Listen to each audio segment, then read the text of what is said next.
El 4 de septiembre de 1981, Tim Slayton, de 12 años, y Jeff Slayton, de 15 años, tuvieron una infancia abruptamente impactada cuando encontraron a su madre Linda Slayton muerta en su dormitorio, en su apartamento de Lakeland, Florida. La encontraron tendida, parcialmente desnuda, golpeada y con una percha de metal alrededor del cuello. ¿Quién podría haber cometido un crimen tan atroz? ¿Podría haber sido alguien cercano a la familia? ¿O fue un ataque al azar? Lakeland, Florida, es una de las ciudades más pobladas del condado de Polk. En 1981, Lakeland era un lugar con muchos negocios prósperos y áreas residenciales. Estas áreas residenciales estaban llenas de dúplex y la mayoría pertenecían a familias muy unidas que tenían muchos niños pequeños. El área también estaba llena de exuberante hierba verde en cada esquina, lo que hizo que el lugar pareciera hogareño. En el 303 de North Brunel Parkway, el lugar donde Linda y sus 2 hijos vivían, había muchos de estos dúplex. La familia incluso poseía uno. Sin embargo, no se habían quedado allí por mucho tiempo. Fuentes dijeron que Linda y sus 2 hijos se mudaron de Hartselle, Alabama, a Lakeland, Florida 2 semanas antes de que ocurriera el incidente. ¿Qué pudo haber llevado a su muerte? ¿Podría ser que ella trajo la vieja venganza a un nuevo lugar? Linda Patterson Slayton nació el 8 de marzo de 1950. Cuando tenía solo 16 años, quedó embarazada y dio a luz a su primer hijo, Jeffrey Slayton. 3 años más tarde, dio a luz a un segundo hijo, Timothy Slayton. Poco después, logró convencer al padre de sus 2 hijos, Frank Slayton, de que se casaran para que pudieran comenzar una familia de manera formal. Sin embargo, una familia feliz estaba lejos de lo que ella consiguió. Frank resultó ser un marido agresivo que abusaba diariamente de ella y de los 2 niños. Plagado por su alcoholismo y adicción, se volvía violento cada vez que se emborrachaba. Jeff y Tim recuerdan que su padre a menudo se convertía en el monstruo. Era un alcohólico violento y golpeaba a los 3 sin conciencia alguna. La idea de solicitar el divorcio pronto pasó por la mente de Linda, y en 1974, Linda Slayton consiguió su libertad y se divorció del padre abusivo de Jeff y Tim, Frank Slayton. Después de 9 años volátiles de su matrimonio, Linda comenzó su nueva vida como madre soltera con 2 hijos adolescentes. Hizo todo lo posible para mantener a su familia y estar allí para sus hijos como una madre cariñosa. A menudo hacía malabares entre el trabajo y las tareas del hogar. Era obvio que tenía capacidades financieras limitadas. No tenían coche, por lo que sus hijos, Jeff y Tim, frecuentemente iban a la escuela caminando o en aventón de autos si se les ofrecía uno. Aparte de la escuela, a Jeff y a Tim les encantaba jugar al fútbol, pero como no tenían un transporte para ir a las prácticas, su entrenador Joe a menudo los buscaba hasta sus casas y los traía luego de vuelta. Una semana antes del 4 de septiembre, Linda estaba preparando su hogar para dar la bienvenida a su madre. Quería que su madre se mudara, ya que pensaba que su presencia en la casa ayudaría a ponerla en orden y a hacerla más hogareña. Su hermana Judy también solía venir a visitarla. Durante sus visitas, las hermanas pasaban su tiempo juntas tomando una taza de café caliente. Sin embargo, el 4 de septiembre de 1981, alrededor de las 8:30 de la mañana, Judy llegó al apartamento de Linda para encontrar algo que nunca esperaba ver. El 3 de septiembre de 1981, la noche antes del asesinato, Jeff Slayton llegó a casa de la práctica de fútbol, pero cuando no encontró nada para comer en casa, se dirigió a casa de sus abuelos. Más tarde, alrededor de las 9:30 de la noche, Jeff llegó solo para encontrar la casa vacía. Alrededor de las 11:30 de la noche, Linda y Tim, su hijo menor, llegaron a la vivienda. Ella mencionó ir a la casa de un vecino para jugar a las cartas, pero antes de eso, se aseguró de completar sus quehaceres y Jeff vio a su madre lavando los platos. Tim, por otro lado, se fue a dormir. Alrededor de este tiempo, su hijo Jeff se acercó a ella y se disculpó, ya que los 2 habían peleado antes ese día. Una vez reconciliados, Linda les dio las buenas noches a sus hijos. Jeff recuerda haber dicho estas palabras: «Te amo, mamá, te veo mañana». Poco sabía que esas serían las últimas palabras que le diría. El 4 de septiembre de 1981, alrededor de las 8:30, os recordamos que fue cuando Judy llegó al apartamento de Linda. Se dirigió al cuarto de ella y llamó a la puerta 2 veces, pero no hubo respuesta alguna. Ella pensó que Linda todavía podría estar en la cama, pero era inusual. ya que Linda generalmente se despertaba antes de que los niños se fueran a la escuela. Mientras salía de la casa, notó algo extraño. La ventana de la habitación de Linda tenía un panel que faltaba y encima de eso estaba abierta de par en par. Judy regresó a la habitación de Linda, llamó de nuevo y esta vez abrió la puerta para encontrar el cuerpo sin vida de Linda Slayton. Ella gritó despavorida. Esto llamó la atención de un cuidador cerca de la casa e inmediatamente llamó al 911. Linda fue encontrada muerta con una percha de alambre alrededor de su cuello. Su cuerpo estaba parcialmente desnudo y ella yacía al otro lado de la cama con la cabeza hacia abajo en el suelo. No había signos de lucha, pero su armario estaba abierto de par en par. Aparte de eso, todas las otras cosas en la habitación estaban en sus lugares habituales. En cuestión de minutos, la policía de Lakeland, reporteros y servicios médicos llegaron al lugar. El letrero amarillo que dice «Escena del crimen, no entrar» estaba por toda la casa de Linda. Tim y Jeff fueron despertados por agentes de la ley y se les pidió que abandonaran su casa, que ahora era una escena de crimen. Mientras Jeff pudo pasar por la habitación de su madre sin ver su cuerpo sin vida, Tim vio a su madre una última vez. Los dos fueron enviados a vivir con sus abuelos a la espera de una investigación adicional. Linda tenía 31 años cuando fue asesinada.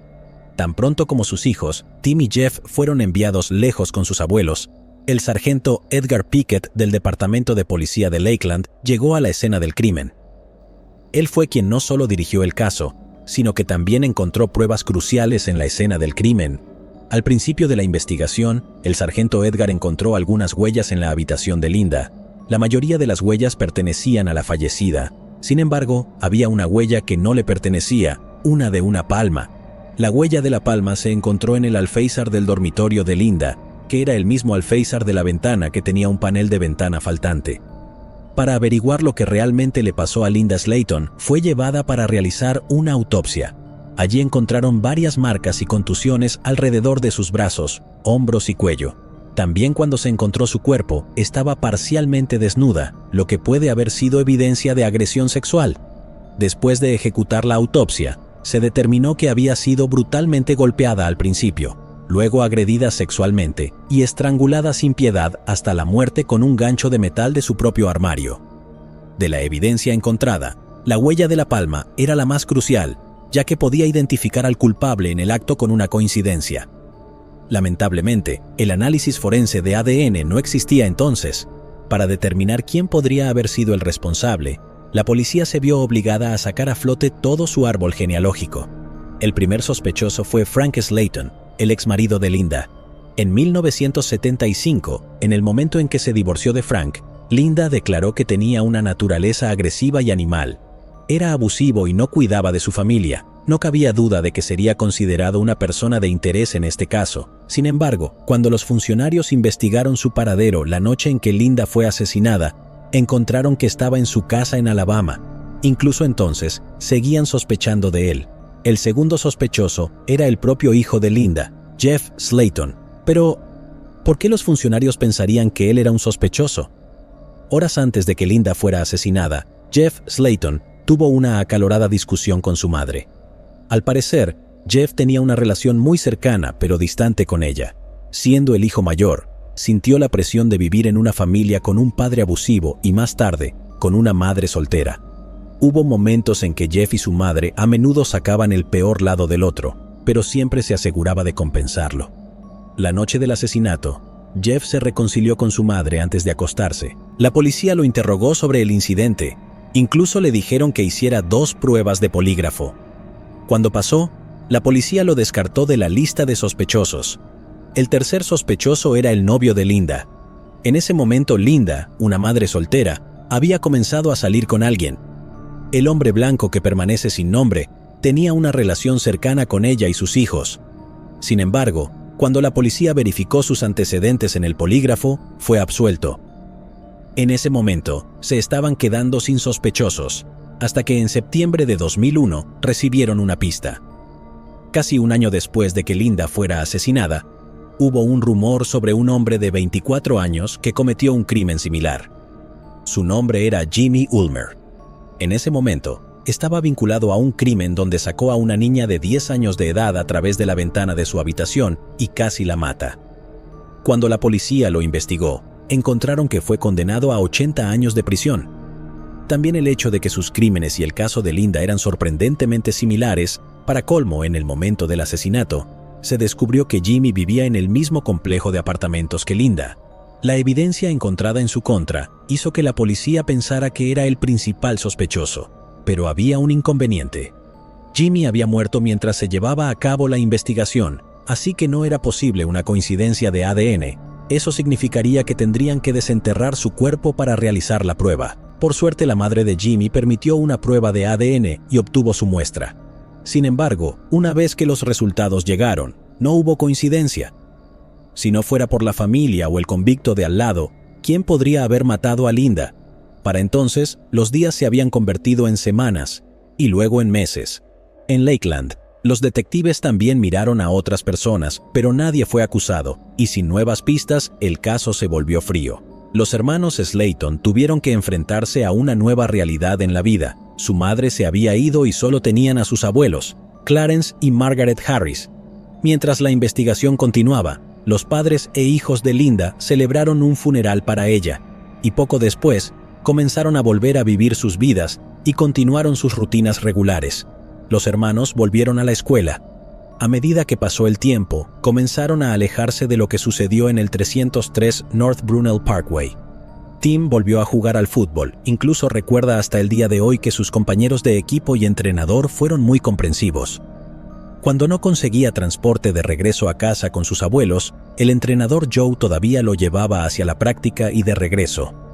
Un mes después, Tim colgó una fotografía de su equipo en la pared de su habitación. Para él, esa foto le dio la motivación para superar todo y seguir adelante. En los años que siguieron, los jóvenes hermanos que acaban de perder a su madre se convirtieron en hombres que se preocupaban por sus propias familias. Jeff se casó y tuvo 2 hijos. Tim también se casó y comenzó una familia. A medida que pasaba el tiempo, ambos hermanos frecuentemente consultaban con los investigadores de Lakeland para ver qué tipo de progreso se estaba haciendo en el caso de su madre. Jeff Slayton todavía recuerda la noche en que Linda fue asesinada. No escuché nada y es tan difícil vivir así. Incluso los vecinos de Linda dijeron que no escucharon nada inusual la noche que fue asesinada.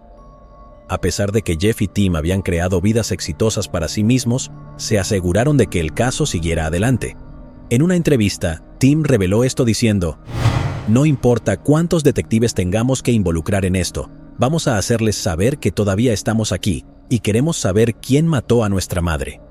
Habían pasado 17 años desde la muerte de Linda, pero a pesar del paso de más de una década, la policía persistió en su investigación. En 1998, el sargento Edgar Pickett se retiró y el caso Slayton fue asignado al nuevo equipo de investigación. El detective Brad Grace fue asignado a este caso. Mientras revisaba las pruebas, encontró ADN no identificado del caso Slayton que había sido recogido en 1981. Envió dicha evidencia al mayor laboratorio criminal del estado en el Departamento de Policía de Florida, también conocido como el FDL. En 1999, el laboratorio criminalístico de la FDL fue capaz de descomponer y desarrollar un perfil completo de ADN del asesino desconocido de Linda Slayton. Después de recibir el perfil de ADN, pasó por la lista de sospechosos una vez más. Esta vez estaba decidido a obtener muestras de ADN de cada uno. Fue en el 2001, y el detective Grace pensó que el perfil de ADN definitivamente revelaría al asesino. Se aseguró de hablar primero con los hermanos Slayton. Pronto se las arregló para concertar una reunión con ellos. Cuando los hermanos llegaron, el detective Grace recogió sus muestras de ADN y las envió para más pruebas. Cuando los resultados llegaron, no hubo coincidencia. Poco después de que el nombre de Jeff fuera completamente limpiado del caso, Frank Slayton era el siguiente sujeto de investigación. En este punto, Frank había dejado de beber. Durante los años posteriores a la muerte de Linda, él parecía haber perdido algunas de sus tendencias agresivas y abusivas. Tim y Jeff también pudieron relacionarse con su padre durante este tiempo y reparar una que otra herida del pasado.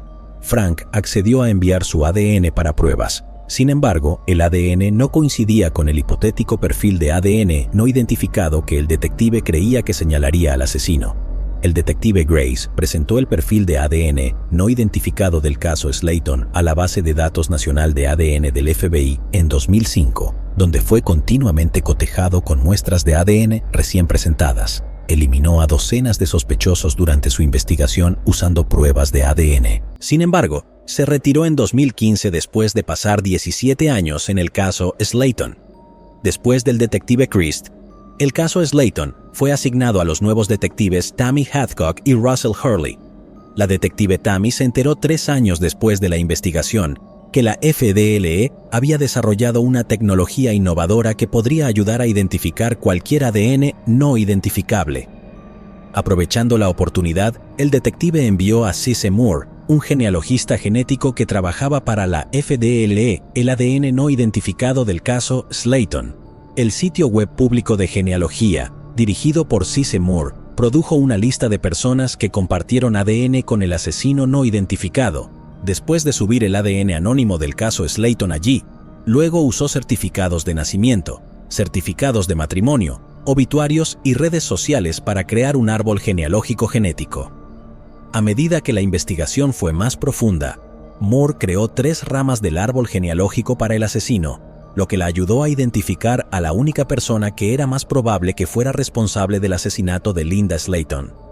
El árbol genealógico construido a partir del perfil de ADN mostró quién era con seguridad la persona que asesinó a Linda Slayton. Fue aquí donde el giro se volvió tan extraño que incluso sorprendió a Tim y Jeff Slayton. Es aquí donde la imagen que colgaba en la pared del dormitorio de Tim tiene lugar. Y la persona justo encima de su hombro era Joseph Clinton Mills, a menudo llamado Entrenador Joe. El árbol genealógico construido a partir del perfil de ADN mostró que él era probablemente la persona que asesinó a Linda Slayton. Después de enterarse del nombre del asesino, los detectives Tammy y Russell siguieron adelante con la verificación de antecedentes de Joseph Mills. Luego descubrieron algunos crímenes cometidos por él. Uno de ellos fue haber cometido un gran robo al falsificar un testamento, aunque nunca se le acusó de ello. La policía consiguió su palma y huellas dactilares, y como recordarán, el sargento Edgar Pickett había descubierto una huella de palma en el alféizar de la ventana en la escena del crimen. Esto significaba que la familia del fallecido podría recibir el cierre en el caso sin resolver que se había abierto durante más de 40 años en este momento. Los investigadores compararon las huellas de palma tomadas en 1980 y uno desde el alféizar de la ventana de Linda Slayton con la impresión de palma de Mills y descubrieron una coincidencia. Pero a pesar de sus conclusiones, los detectives aún necesitaban comparar una muestra de ADN reciente del sospechoso con el ADN del caso Slayton. Así que tomaron la decisión de obtener su ADN para pruebas sin su conocimiento. Hicieron esto tomando bolsas de basura de la casa de Joseph Mills y registrándolas en la estación de policía en busca de artículos que pudieran tener su ADN. Mientras clasificaban la basura, encontraron un trozo de cinta adhesiva médica en una de las bolsas que enviaron al laboratorio criminalístico para analizarla. Los detectives investigaron la vida privada de Mills con más detalle, mientras esperaban los resultados del ADN. Pasó la mayoría de sus 58 años en Kathleen, Florida, que estaba a solo 30 minutos de la escena del crimen. Tenía hijos y nietos y también estaba casado. Los resultados del laboratorio criminalístico, que se obtuvieron casi 2 semanas después, mostraron que el ADN desconocido encontrado y el ADN de Mills en la cinta adhesiva médica coincidían exactamente. En diciembre de 2019, los detectives arrestaron a Mills y lo llevaron para interrogarlo. De vuelta en 1981, Joseph Mills solo tenía unos 20 años cuando cometió el crimen. Justo un día después del asesinato, la policía también habló con él, pero fue por teléfono. Durante la breve llamada, Mills dijo a los investigadores que dejó a Tim después de la práctica de fútbol el 3 de septiembre de 1981, la noche antes del asesinato. Pero la policía nunca lo consideró sospechoso. Mills dijo a los policías durante su interrogatorio que Linda Slayton supuestamente lo había invitado a tener sexo consensual, pero los detectives eran conscientes de que esto era una invención. Llegaron a la conclusión de que la atacó incluso antes de la noche del asesinato, ya que a menudo se le veía recogiendo a Tim para las prácticas de fútbol y dejándolo en casa después del entrenamiento. Más tarde esa noche, cuando nadie estaba en casa, regresó y entró por la ventana de la habitación de Linda. Luego esperó a que se acostara mientras él estaba escondido en su armario. Fue entonces cuando la agredió sexualmente y estranguló a Linda con una percha de alambre de su armario. Joseph Mills se declaró culpable de asesinato en primer grado y agresión sexual. Después de su sentencia, miembros de la familia de Linda Slayton se enfrentaron a él y le exigieron saber por qué la mató. ¿Por qué? Solo quería saber por qué. Joe, ¿por qué me quitaste a mi madre? Queríamos a mi madre, éramos tan felices. Todo lo que Mills dijo a la corte fue: soy una buena persona, y no recibieron una respuesta o una disculpa de él. A Mills le fue dada una sentencia de vida en prisión, sin derecho a libertad condicional. A pesar de que los hermanos Slayton hallaron un consuelo al saber que Mills nunca saldrá de la cárcel vivo, están enfurecidos por el hecho de que él disfrutó de todos esos años de libertad, mientras que ellos pasaron la mayoría de sus vidas sin su madre. Para Tim, la noticia fue completamente inesperada, sobre todo porque el entrenador Joe había sido un modelo a seguir hasta ese día. Además, Tim afirmó que a menudo Mills le preguntaba sobre la investigación. Solía preguntar si existía algún tipo de progreso o si ya habían encontrado al responsable, pero se mantenía fuera del radar al extenderle su apoyo a los muchachos a través de las prácticas de fútbol. Él nos preguntaba cómo iba el caso. En ningún momento preguntaba algo sobre él, más bien, sobre si había nuevas noticias o alguna nueva pista. Y yo siempre le respondía: no, nada nuevo, ya sabes. Hasta el día de hoy, Tim realmente no puede creer que el asesino de su madre era en realidad la persona en quien él más confiaba. Incluso Tim llegó a decir: he estado cuidando la foto del asesino en mi casa y encima de esta mesa durante todo este tiempo y no tenía ni idea. Jeff, que estaba completamente afligido, todavía piensa en lo que podría haber sido la vida si Linda estuviera viva. Tim y Jeff permanecen muy unidos después de este incidente. Con frecuencia, visitan la tumba de su madre, y Jeff siempre enciende una vela en el aniversario de su muerte. A pesar de todo lo que les ha pasado, nunca han dejado de intentar vivir la vida al máximo por su madre. Llegados aquí, ¿acaso no has visto este otro crimen? Yo no me lo perdería,